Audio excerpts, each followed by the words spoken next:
Esse é o podcast Mídia e Marketing do UOL. Toda semana a gente entrevista um executivo da área sobre carreira, propaganda e negócios.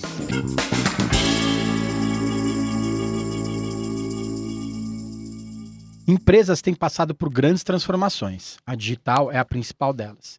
E como as agências de publicidade têm se adequado a isso? Meu nome é Renato Pesotti e para falar sobre isso e sobre outros assuntos, a gente recebe nessa semana o Hugo Rodrigues, que é CEO da W Macan. Tudo bem, Hugo? Tudo bom, Renato? Como é que você tá? Alô aos ouvintes aí. Prazer estar contigo aqui. Prazer é meu. A transformação cultural é a principal transformação das agências? Eu acredito que a principal transformação é a tecnológica, que mudou o comportamento das pessoas, de todos nós, e que obrigou não só as agências, mas quase todos os mercados a se adaptarem, a evoluírem. É uma questão de aprendizado. Tem empresas e categorias que estão indo mais rápido nisso, outras um pouco mais lento. Eu penso que o resultado do mercado de agências, ele é preocupante. Nos últimos anos a gente teve fechamento de grandes marcas, como a Fischer, como a DM9, como a FNASCA, que icônicas, né? Principalmente a própria FNASCA, que ganhou o primeiro Grand Prix em filme da história do Brasil. A gente teve fusões da Young Rubicon com a VML, da Underman com a Thompson, e eu acredito que isso é só o começo. Vão vir mais fusões, vão acontecer mais adaptações a uma nova era. Se é bom ou se é ruim, é muito cedo para a gente dizer. Mas, sem dúvida, que é uma nova era e quem está ditando as regras é o consumidor. Ele está muito mais disperso, a capacidade de armazenar uma informação ela é mais difícil porque a gente recebe uma quantidade muito maior. Então, você tem que concorrer com mais competidores. A propaganda hoje não concorre com propaganda. Ela concorre com o entretenimento, e o entretenimento, a dispersão, está no seu celular. E o seu celular faz uma parte do seu corpo humano, praticamente. Então, é uma adaptação. Eu espero que seja para o bem, não do mercado publicitário apenas, nem do mercado brasileiro, mas para o desenvolvimento do mundo, que é bem desigual. A Daniela Cachiche, que é VP de marketing da PepsiCo, veio aqui e disse exatamente isso, né? Que hoje o celular é o prime time de todo consumidor. Que, na verdade, o que era o jeito de fazer propaganda mudou muito. Eu já fico feliz de estar falando alguma coisa que um cliente falou. Exatamente a mesma coisa. Isso já demonstra o espírito da nossa agência. E você, como líder, muito tempo da Publicis, agora da W Macan, há cerca de 2 anos, como que é ser agente desta mudança? É liderar as pessoas para o caminho certo? Eu vejo as mudanças, elas acontecem em tudo, e inclusive em termos, né? A palavra líder ou chefe, eu vejo como perigosas hoje em dia, né? Eu me considero um aprendiz, como qualquer outro colaborador da agência, acertando, errando, evoluindo, e no meu caso, o frio na barriga, por estar numa cadeira, numa posição hierárquica, o pico dessa pirâmide, obviamente o frio na barriga ele é maior, porque um erro meu gera problema para muito mais gente. Mas eu não tenho uma resposta aqui. Qualquer coisa que eu te falar em termos práticos vai ser um chute. Pode ser que eu esteja certo e pode ser que eu erre.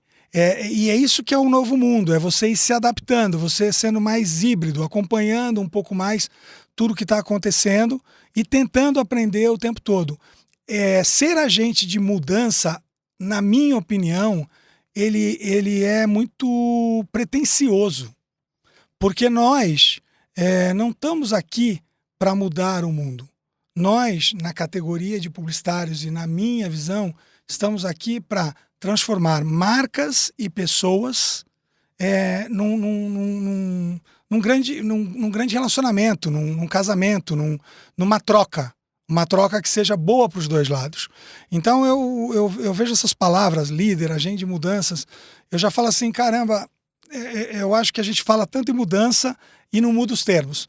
Né? Esses termos, por exemplo, que parece que você vai vir com uma solução. E eu acho que a solução hoje pode ser uma, amanhã pode ser outra, e isso demonstra a volatilidade do próprio mercado, né? Da mudança de poder no próprio mercado, de novas agências surgindo, de outras grandes agências saindo. E, obviamente, aí sim, quem está no mercado, por exemplo, que está no sucesso, vamos pegar de novo o mercado de tecnologia, né? Poxa, você pega do celular e vê a quantidade de apps que existe, de startups, de redes sociais. Se você está... E os próprios unicórnios, que são empresas aí que valem mais de $1 bilhão, se eu não estou enganado. Uhum. Se você está nesse mercado, você está num mercado próspero e em ascensão. Então você precisa se preocupar em evoluir como profissional. Se você está em mercados antigos, por exemplo, como a publicidade, você precisa evoluir como profissional e ajudar o mercado a evoluir. Então esse é o grande desafio. E o frio na barriga de quem está ali, de alguma forma, numa posição que tem a responsabilidade de trazer mais gente, o frio na barriga é maior. A chance de errar também é maior. Você comentou sobre startups. Você acha que as agências deveriam trabalhar mais parecido com como são as startups? Se eu tivesse essa solução, eu já teria feito e seria o escritório mais desejado, não só do Brasil como do mundo. Não tem essa resposta. O que muitas empresas têm feito, e aí eu falo de grandes empresas, recentemente a Macy's fechou 125 lojas. Se você pegar a Toys R Us, ela fechou. A própria Forever 21, fora do Brasil, está fechando. E são marcas vitoriosas, não é que nós estamos falando de um fracasso, não. São marcas vencedoras, deram muito certo. Mas o comportamento humano está mudando. O segredo é entender isso mais rápido. Eu acho que se transformar uma agência numa startup seria uma loucura. Mas tem uma solução simples. Se você tiver capacidade financeira, capacidade estrutural, você pode montar hubs de inovação e de futurologia, que seriam pequenas ou pequena startup dentro da agência, como algo experimental. Eu vou te dar uma regra que serve para a nossa vida e que todo mundo conhece, ou grande maioria conhece, que é você ser 70% conservador, 20% moderado e correndo algum risco, e 10% realmente arrojado. Então, se você fizer isso para a sua vida, a grande tendência a longo prazo, não a curto prazo, que é o desejo de toda a humanidade atualmente, mas a longo prazo, a tendência é você sair vitorioso. E isso serve também numa transformação de agência. Você pode manter 70% do seu status quo, melhorando aonde você já era bom, evoluindo, 20% correndo um pouco mais de risco e tentando ser ainda mais revolucionário nessa área, e 10% sendo altamente, tentando um mercado altamente arriscado. E aí é que entraria um pequeno hub para você competir com as startups, que têm, obviamente, mais charme porque são mais recentes. Então, startups que trabalham, às vezes, como agências, na verdade. Não, eu penso, eu não acho, eu penso que hoje chamar alguma coisa de agência, de consultoria, de digital, é muito mais pelo que você interpreta do que pelo que elas são, porque no fundo todas estão lutando para ser tudo isso ao mesmo tempo. O que acontece é que todas as agências, todas as consultorias, todas as web natives, elas sonham em ser uma empresa integrada, completa, que entregue para o cliente o melhor trabalho. O difícil é acontecer isso na prática. No ano passado, a história da vez era se as consultorias iam acabar com as agências, né? E, na verdade, dá para trabalhar todo mundo junto, né? As consultorias estão trabalhando integradas com as agências e as agências estão sabendo trabalhar um pouco como consultorias também, né? Eu acredito que todo mundo está tentando achar um novo formato. E muitas vezes existe essa parceria, o que é absolutamente maravilhoso. Mas em Rio de Piranha, jacaré nada de costas, né? Nós estamos num mercado capitalista. É preciso, desse mercado capitalista que nós não inventamos, só para deixar claro, não estou aqui colocando se eu sou a favor ou contra. Eu só estou dizendo existe, né? Que ele existe, que ele está aí. Você precisa fazer a empresa funcionar, pagar os funcionários, pagar a estrutura. E para isso, você volta para outro ditado. Em casa que falta pão, todo mundo grita e ninguém tem razão. Um mercado que está se redesenhando, é óbvio que você tenta parceria, mas muitas vezes você luta pela sobrevivência. E, de novo, eu não estou dizendo que isso é certo. Eu só estou dizendo que ali, fora dos holofotes, é o que a grande maioria do mundo faz. Você está pendurado num precipício segurando uma pessoa. É óbvio que você quer salvar os dois. Agora, se você está sentindo a sua mão escorregar, a tendência, e não é se a pessoa é mais boazinha, menos boa, a tendência é você tentar ganhar um pouco mais de fôlego. E para isso, você vai optar por segurar mais um tempo, na esperança de que aconteça um milagre. Então isso é um lado humano e de novo, acontece não de forma espontânea, nem de forma transparente, nem é bonito, nem nada disso, mas no mundo corporativo isso acontece muitas vezes. Mídia e marketing volta já. Os podcasts do UOL estão disponíveis em todas as plataformas. Você pode ver a lista desses programas em uol.com.br/podcasts. Recebe salário, faz transferência, pagamento, recarga de celular e até empréstimo, tudo sem taxa. PagBank, a sua conta grátis do PagSeguro. Baixe já o app e abra sua conta em 3 minutos. A Macan especificamente tem a conta da Chevrolet há 75 anos. Como que é encarar essa mudança toda com uma conta tão quase centenária, né? Eu posso falar dos últimos 2 anos e meio, né?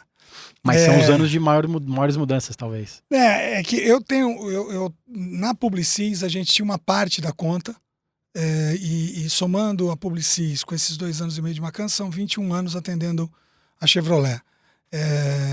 E eu tenho uma gratidão pessoal à Chevrolet muito grande, porque foi uma marca que acreditou no meu trabalho, junto com muita gente, obviamente, de varejo, na época que o varejo, diferente de hoje, o varejo era o patinho feio do mercado publicitário. E a gente conseguiu fazer coisas bem bacanas e foi transformando um pouco o mercado. Essa relação global, ela tem uma ligação muito forte, não só com a GM dentro da Macan, como com a Coca-Cola. A Macan tem essas 2 marcas no portfólio, a GM 75 anos, a Coca-Cola é um pouco mais do que isso. E o que eu vejo aí talvez o DNA da Macan traduza essa parceria, que é o Truth Well Told, que é a verdade bem contada. Eu acho que essa é uma assinatura que foi criada em 1912 e até hoje ela não saiu de moda. Porque se você contar uma verdade de uma forma sedutora, de uma forma que engaja as pessoas, que contagia as pessoas, é o que a gente mais quer. Né? O Netflix, tão falado, ele conta muitas vezes biografias e são verdades bem contadas. Aí só para dar um exemplo do poder de algo que foi criado em 1912. Eu acho que essa essência da Macan de ser atemporal traduz essa relação tanto com a GM quanto com a Coca-Cola. Você citou 2 clientes que apostam também muito em experiências, né? O consumidor também não quer mais só comprar produto, ele quer soluções para o seu dia a dia. Como mudar esse mindset de dentro da agência, de fazer com que as pessoas pensem em soluções, né? Não em só vender produtos, mesmo com o seu histórico todo de varejo? Então, Renato, a gente tem que sempre ponderar tudo, e isso que torna, às vezes, o dia a dia um pouco mais chato para todos nós. Assim. A Zara é uma empresa de venda e é um dos maiores sucessos de muitos e muitos anos e continua. Agora, recentemente, teve um vestido que virou tema de rede social, tem uma rede social própria, se espalhou pelo mundo todo. Então, veja, a experiência ali é o poder de inovação e de reposição com materiais novos no mundo todo, por um preço acessível. Então, é um varejo, e aí você diz que a experiência está ligada ao custo-benefício, à inovação, mas a essência, ela não mudou tanto. O que você precisa é seduzir o outro, só que cada vez mais seduzir o outro com verdades e com propósitos. eu acredito que a experiência é uma palavra bonita e é o que todos nós procuramos. Mas muitas vezes empresas consagradas quebram ou perdem valor oferecendo experiências que, no final das contas, não conseguem fechar o balanço dessa empresa. Você tem aí uma série de novas marcas surgindo que estão comprando o mercado e que estão fazendo sucesso, mas com dinheiro de investidores. Muitas vezes investidores comuns, como nós mesmos, que colocamos um pequeno dinheiro no banco e o banco aposta naquela startup. Na hora que para esse investimento, você não sabe se a empresa se segura sozinha. Então, a gente tem sempre que ponderar, por isso que eu falo, entender o outro, colocar o consumidor no centro, mas entender o que ele realmente quer. Tem uma coisa que eu acho interessante falar. Muitas vezes você pergunta qual é o sorvete da Kibon, que não é cliente nosso, mais vendido. A maioria das pessoas tende a acreditar que é o Chicabon. O Chicabon é o 11º sorvete mais vendido da Kibon. Então veja o que é percepção e realidade. E a história da experiência é a mesma coisa. A experiência ela é fundamental para você sobreviver.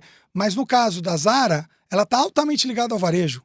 Não é que você chega na loja e tem uma outra experiência. A experiência está no produto. A experiência está em trocar a coleção cada vez mais rápido. A experiência está em trazer produtos de ponta com preço acessível.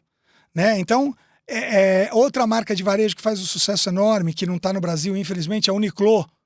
Então, de novo, se você for na Uniqlo no Japão, a Uniqlo tem lojas até nas estações de metrô, muito pequenas, com varejo extremamente hard sell, aquele varejo roots, aquele varejo, como é que é a brincadeira? Raiz. O varejo raiz. E faz um sucesso enorme. Uma outra empresa também, e aí ainda na categoria da indústria têxtil, a H&M, que também não está no Brasil. Então, a gente tem que tomar cuidado só para não comprar o discurso e achar que a experiência precisa te levar para a lua. Ser uma grande novidade. Não, Às vezes a experiência existe dentro da própria empresa e exatamente, ela está meio que perdida. Exatamente, entendeu? Exatamente. E principalmente, saber se você tem os números verdadeiros daquela empresa. Porque muita coisa hoje é vendida para nós como um grande sucesso, mas a conta não fecha. E aí quando você vai ver, a empresa quebrou da noite pro dia. Caramba, como é que aquilo quebrou? Então é um novo mundo, não tem nada de errado nisso, acho que faz parte da evolução, mas a gente tem que ponderar. E algo que está em falta hoje é a ponderação. Né? Todo mundo, a gente vive, eu acredito que por causa da tecnologia e por causa da opressão das redes sociais, onde você sempre vê os outros bem, e se questiona sobre a sua real condição, eu acho que nós estamos vivendo com o mundo mais à flor da pele, com as pessoas muito mais prontas a atacar, a julgar, mesmo antes de conhecer um pouco melhor. Então isso cria uma animosidade enorme. Então isso é o desafio para a publicidade e para as marcas. Como é que eu agrado a gregos e troianos, né? É porque as marcas correm muitos riscos nas redes sociais. Muitos riscos, não. As marcas, as pessoas. Você às vezes tem marcas que fizeram história acertando por muitos e muitos anos e uma falha, elas acabam sendo crucificadas. Você tem isso acontecendo com pessoas. De novo, é uma nova era. O que a Daniela Caxixe falou, do mobile ser parte do corpo humano, que eu concordo 1000%, ele transformou a gente de alguma forma num ser humano menos ponderado. Porque nós queremos cada vez mais, no menor tempo, de uma forma melhor, e nós nos sentimos frustrados mais rapidamente. E isso cria essa animosidade. Então, esse é um desafio que está, eu acredito que para as marcas, para as agências, para as pessoas, e é uma questão de adaptação. Vamos ver para onde nós vamos caminhar. Eu acho que agora vem aí a Lei Geral de Proteção de Dados, que deve melhorar um pouco, também a gestão sobre os próprios cookies. É tudo novo. Quer dizer, até hoje, quanto tempo que a gente tem aí de www, né? www deve ter 35, 40 anos, provavelmente. Então, assim, até hoje era uma coisa meio... bagunçada. Não dá nem para chamar bagunçada, que evoluiu de uma forma tão disruptiva que até você organizar tudo isso leva um tempo. E aí a gente espera que o futuro seja mais organizado. Você acha que todas essas mudanças que você citou mesmo do dia a dia, a publicidade perdeu um pouco do charme, como era antigamente? Ou, na verdade, o que mudou foi o nosso ponto de vista sobre a publicidade, de repente? O cinema perdeu o charme? É uma pergunta que eu... O que acontece é que a gente se sente muito inseguro como imigrante. Quando você viaja para qualquer lugar, fora da sua cidade ou fora da sua zona de conforto, você já se sente desconfortável e mais tímido. Imagina quando é um mundo que está mudando. Então, por que aquilo que eu fiz ontem não dá mais certo hoje? Eu não acredito que a publicidade perdeu a relevância. O que eu acredito é que o gosto de todos nós mudou. E para mim, de forma muito humilde, eu acho que essa mudança aconteceu em 2007, quando o Steve Jobs pegou uma máquina, um hardware, e transformou em algo altamente criativo.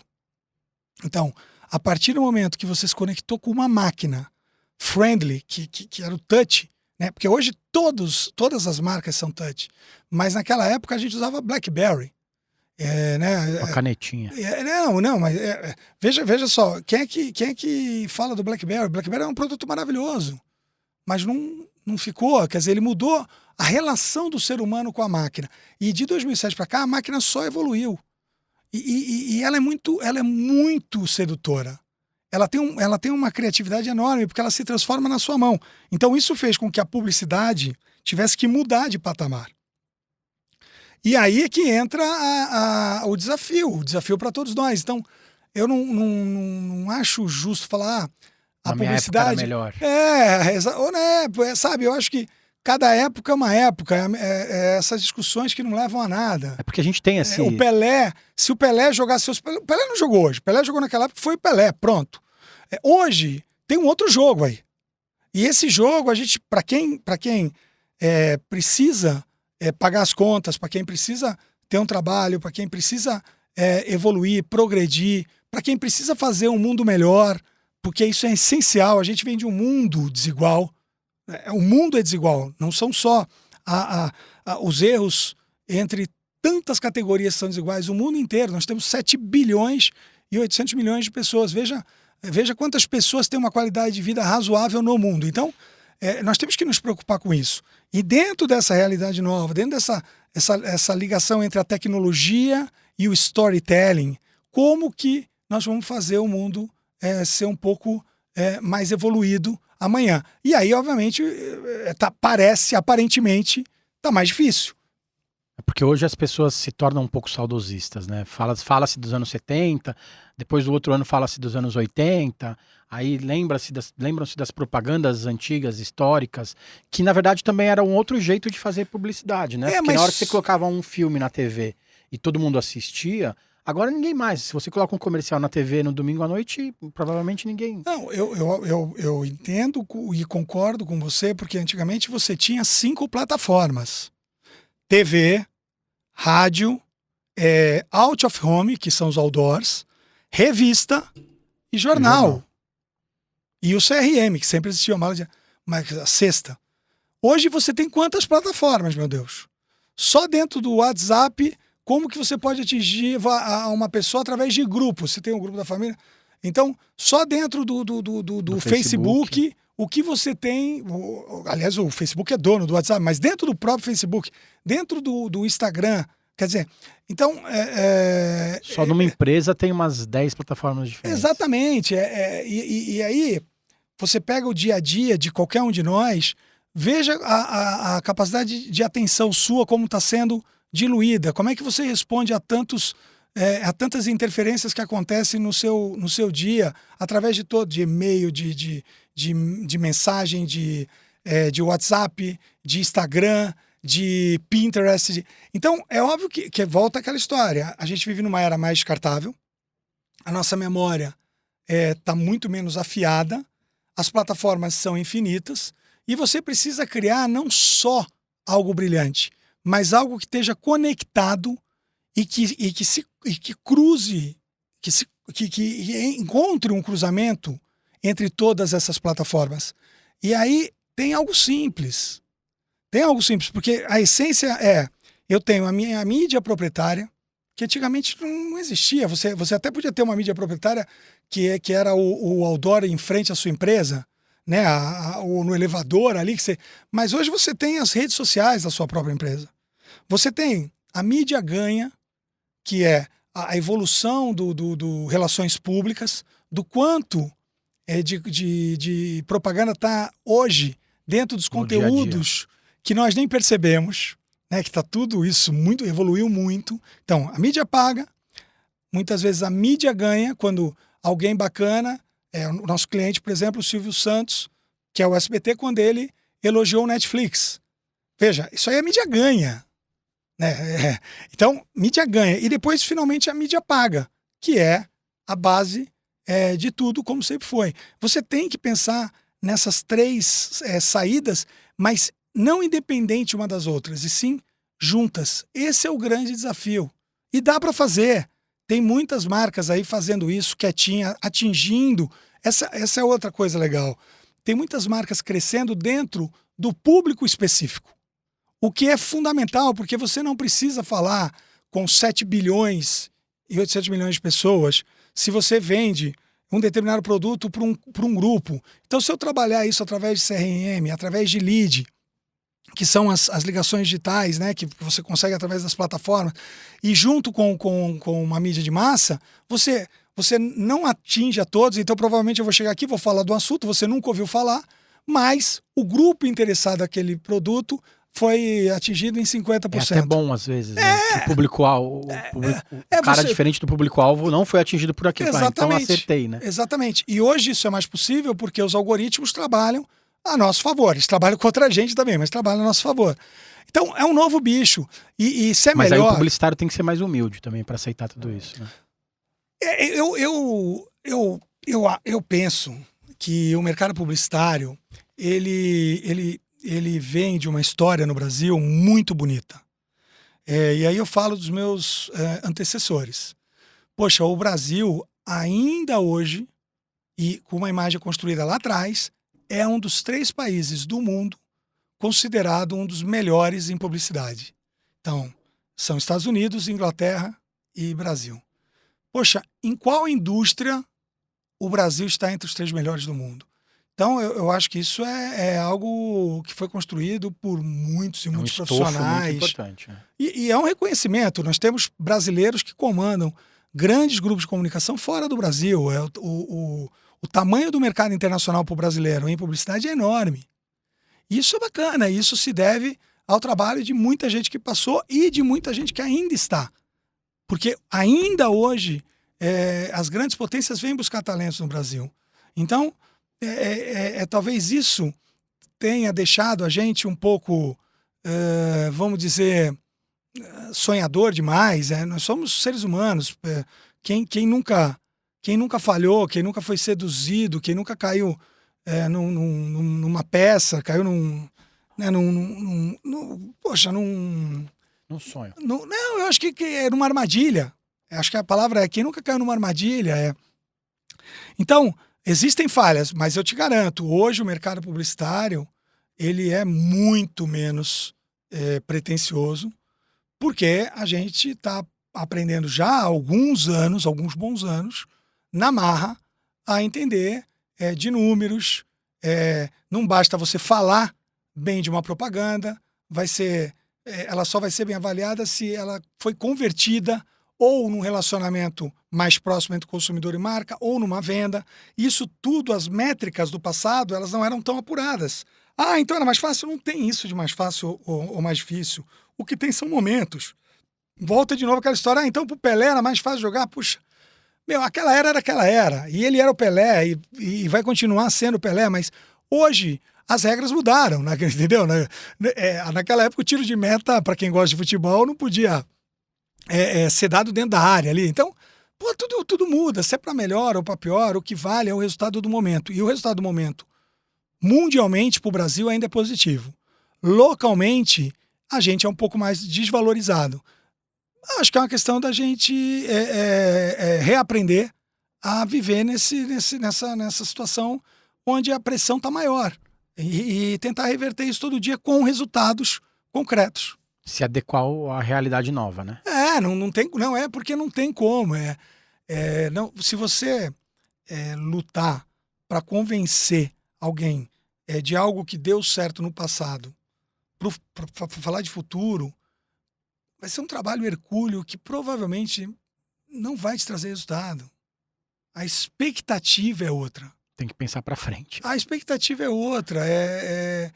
Hoje, de novo, eu estava lendo uma matéria onde a GM está fazendo um carro que ameaça a Tesla. Eu não estou aqui tentando ser demagogo, mas o que eu estou dizendo assim, isso não significa que a GM vai ser melhor que a Tesla é melhor que a GM, mas veja, todo mundo tenta se basear e ter como espelho um concorrente que surge e que começa a agradar muita gente.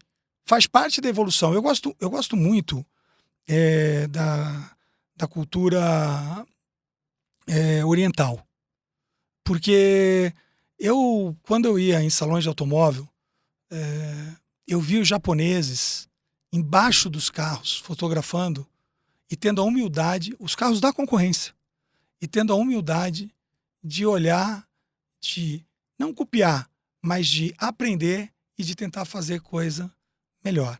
E recentemente, o ano passado, eu estive na China e eu vi a mesma coisa dos chineses. A paixão por aprender com quem já fez sucesso.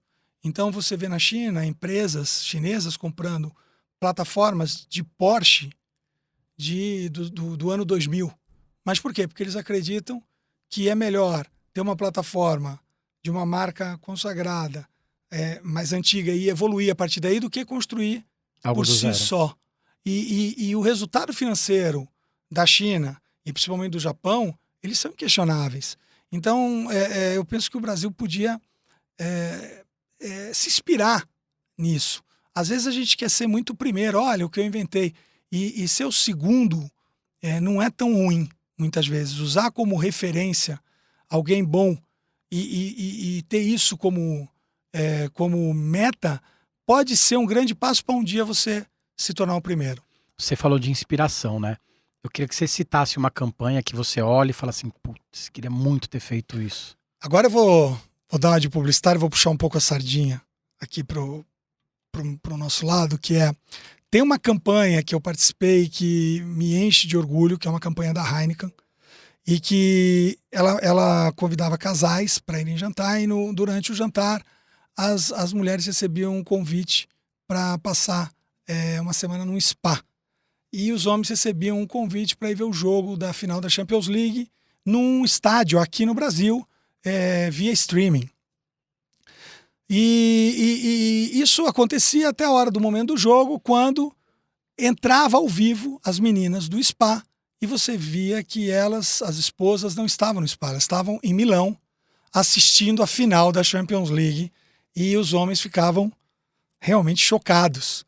E a Heineken fez isso, eu acho que primeiro quebrando aí mais um dos preconceitos que tem que ser quebrados, lutando para a inclusão e principalmente surpreendendo. Esse foi o vídeo mais compartilhado da Heineken, e é um trabalho que eu tenho muito orgulho de ter participado junto com um time enorme, que eu quero agradecer a todos. Mas essa é uma campanha que até hoje me emociona.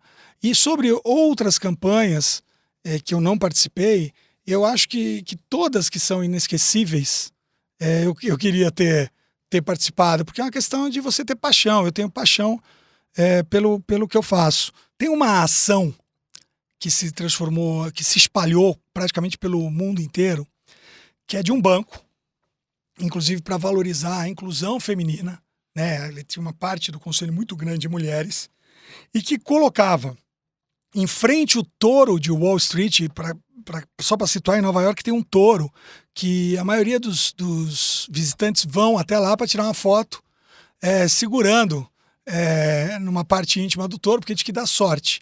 E a ideia foi colocar uma menina, uma estátua feita exatamente com o mesmo material do touro, e essa menina, ela encarava esse touro. Então era um touro gigante e a menina foi colocada em frente ao touro com o mesmo material e ela se chamava A Menina Destemida, Fearless Girl. E era uma campanha, uma ação, que na verdade era uma ação mesmo, e que colocava esse confronto, né, entre o poder de uma menina destemida e de um touro que sempre foi o símbolo de várias coisas que precisam ser mudadas, né, do próprio machismo. Então, essa imagem, ela se espalhou pelo mundo. Essa Fearless Girl se transformou num ponto turístico de Nova York. Depois do período que o banco comprou pela ação, a prefeitura de Nova York decidiu manter a menina. Hoje, a menina foi transferida para o centro financeiro de Nova York, ficou lá.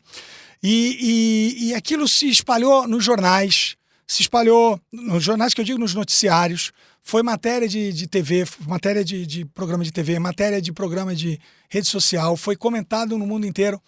E aí você pensa, caramba, qual é o brilho com um comercial de TV? Não, ele não era um comercial, mas ele conseguiu engajar muita gente para vários pontos ao mesmo tempo. Pro banco, para a desigualdade, para a gente repensar o mundo, e isso tudo nasceu com uma ação. Então, esse é talvez o maior desafio. Como você faz algo que aparentemente é simples, porque tudo só parece simples depois que está pronto, né? Imagina para conseguir a aprovação, para colocar a estátua lá, para conseguir o mesmo material. Mas isso traduz o desafio dessa nova era. Imagina que eles conseguiram o que eles conseguiram de mídia gratuita. Que teoricamente é uma coisa simples. Mas é uma ideia simples, objetiva, de prático alcance. Exatamente. Deve ter sido um caos para ser feito. Porque você mexe com leis, né? Leis municipais. É a nova publicidade mesmo. Então, eu não gosto muito dessa definição. coisa. Dessa coisa definitiva. É a nova, é a velha, é isso. Eu tento tomar cuidado, erro muito, mas eu acho que foi uma ação que engajou muita gente, contagiou muita gente, pegou a todos nós, seres humanos, mas que no final do dia somos consumidores, por uma mensagem bonita, né? Por uma verdade aí bem contada, né? Que uma Fearless Girl, uma menina destemida, que inspira o mundo para ser um pouco melhor e mais justo. E isso tudo para divulgar uma empresa. Eu adoraria dizer que fui eu que fiz essa campanha. Beleza, Hugo, obrigado pelo tempo. Agine, eu que agradeço a paciência de quem estiver nos ouvindo aí, peço desculpas por qualquer falha e agradeço o espaço do UOL e o convite. Obrigado, gente. Semana que vem tem mais. Os podcasts do UOL estão disponíveis em todas as plataformas. Você pode ver a lista desses programas em uol.com.br/podcasts. Mid Marketing tem reportagem e entrevista de Renato Pesotti, edição de áudio de João Pedro Pinheiro e coordenação de Juliana Carpanês.